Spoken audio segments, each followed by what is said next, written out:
Praise the lord.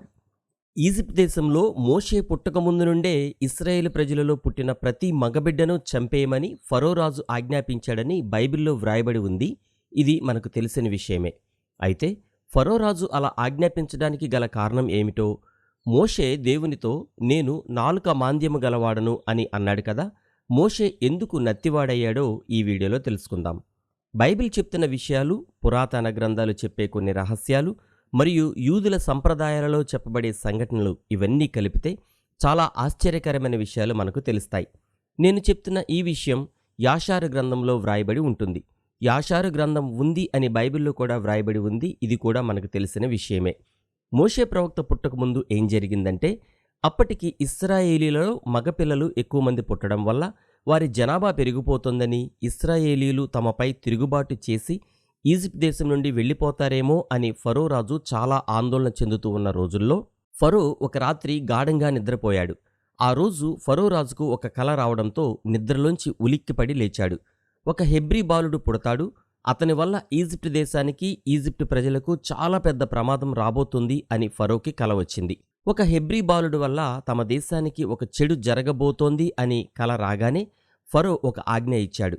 అదేమిటంటే, హెబ్రీలలో పుట్టిన ప్రతి కుమారుని నైలు నదిలో పారవేయండి, హెబ్రీల ఆడపిల్లలను మాత్రం బ్రతకనీయండి. ఈ విషయం పరిశుద్ధ గ్రంథమైన బైబిల్ నందు నిర్గమాకాండం 1వ అధ్యాయం 22వ వచనంలో వ్రాయబడి ఉంటుంది. ఫరో ఆజ్ఞ ఇచ్చిన ఆ రోజు నుండి ఇశ్రాయేలీలలో పుట్టిన ప్రతి మగబిడ్డను నైలు నదిలో పారవేసి చంపేయడం మొదలుపెట్టారు. హెబ్రీ స్త్రీలు చేసే ప్రార్థన దేవుని సన్నిధికి చేరింది. అలాంటి దారుణమైన పరిస్థితులలో మోషే పుట్టాడు. మోషే చాలా అందంగా ఉన్నాడు. మోషేను ఎలాగైనా బ్రతికించుకోవాలని మోషే తల్లి యోకెబెదు మోషేను 3 నెలల వరకు జాగ్రత్తగా కాపాడుకోగలిగింది. తర్వాత మోషేను పెంచడం ఆమెకు చాలా కష్టమైపోయింది. అందుకే 3 నెలల శిశువైన మోషేను ఒక జమ్ము పెట్టెలో పెట్టి నైల్ నదిలో విడిచిపెట్టింది. మోషే అక్క మిరియామును కాపలా పెట్టింది. అదే సమయంలో నైలు నదిలో స్నానం చేయడానికి వచ్చిన ఫరో కుమార్తె జమ్ము పెట్టెలో ఉన్న మోషేను చూసి మోషేను తీసుకుని ఎంతో ముచ్చటగా తన కుమారుడిగా పెంచుకుంది. ఈ విషయం కూడా బైబిల్ చదువుతున్న మనందరికీ తెలిసిందే. ఫరో కుమార్తె పెంచుకుంటున్న మోషే బాలుడిగా ఉండగా ఒకరోజు ఫరో రాజు కోటలో ఆడుకుంటూ ఫరో రాజు కిరీటాన్ని కిందకు పడవేశాడు. ఇది చూసి రాజు, రాజభవనంలోని ప్రజలు చాలా ఆందోళన పడ్డారు. ఎందుకంటే ఈజిప్ట్ దేశ ప్రజలకు ఎన్నో మూఢనమ్మకాలు ఉండేవి. వారి నమ్మకం ప్రకారం రాజు ధరించే కిరీటాన్ని ఎవ్వరూ క్రింద పడవేయకూడదు. అలా ఎప్పుడైనా కిరీటం క్రింద పడితే అది వారికి అపశకునంగా భావించేవారు. కాబట్టి రాజు తన శకునగాండ్రని పిలిపించి ఈ బాలుడు తన కిరీటాన్ని క్రింద పడవేశాడని, దీనికి పరిష్కార మార్గం చూపించమని అడిగాడు.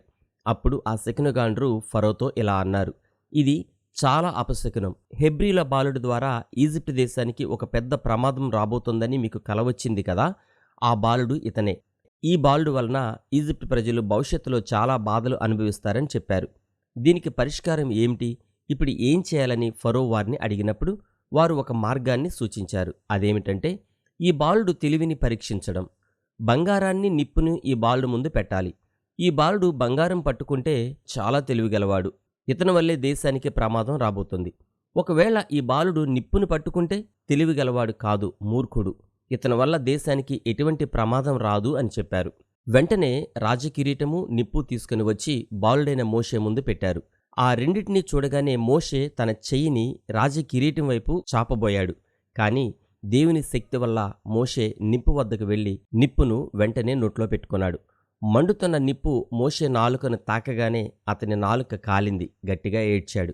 ఇది చూసిన ఫరో రాజు, అతని శకునగాండ్రు, రాజ సిబ్బంది అంతా నవ్వి ఈ బాలుడు ఏమాత్రం తెలివిగలవాడు కాదని, ఈ బాలుడు వల్ల దేశానికి ఎటువంటి ప్రమాదం రాదని నమ్మారు. బాలుడిగా ఉన్నప్పుడు మోషే నాలుక కాలడం వల్ల అప్పటి నుండి మోషే మాటలు స్పష్టంగా పలకలేకపోయాడు. దానివల్ల అతని నాలుక మాంద్యం కలిగిన వాడిగా జీవించాడు. అందుకే నేను నాలుక మాంద్యం గలవాడిని అని మోషే దేవునితో చెప్పాడు. ఈ విషయం పరిశుద్ధ గ్రంథమైన బైబిల్ నందు నిర్గమకాండము 4వ అధ్యాయం 10వ వచనంలో వ్రాయబడి ఉంది. మోషే మాట్లాడడంలో బలహీనుడే, కానీ దేవుని చేతిలో మహా గొప్ప నాయకుడయ్యాడు. ఫరో భయపడినది నిజమైంది, కానీ అది దేవుని చిత్త ప్రకారమే జరిగింది. ఇప్పుడు నేను చెప్పిన ఈ విషయం యాషార గ్రంథంలో వ్రాయబడి ఉంటుంది. కాబట్టి ఇది బైబిల్లో ఎక్కడ వ్రాయబడి ఉంది అని మీరు ప్రశ్నించవద్దు. ఇలాంటి బైబిల్ రహస్యాలు తెలుసుకోవాలంటే వెంటనే మన ఛానల్ను సబ్స్క్రైబ్ చేయండి మరియు ఈ వీడియోని కనీసం కొందరికైనా షేర్ చేయండి. మీరు కూడా హోలీ ల్యాండ్ టూర్కి వచ్చి ఆ ప్రదేశాలని స్వయంగా చూడదలుచుకుంటే వెంటనే మాకు ఫోన్ చేయండి. ఈ వీడియోపై మీ అభిప్రాయాన్ని కామెంట్ ద్వారా తెలియచేయండి. మరో వీడియోతో మళ్ళీ కలుద్దాం. Praise the lord. మీ బ్రదర్ బెన్హర్ బాబు.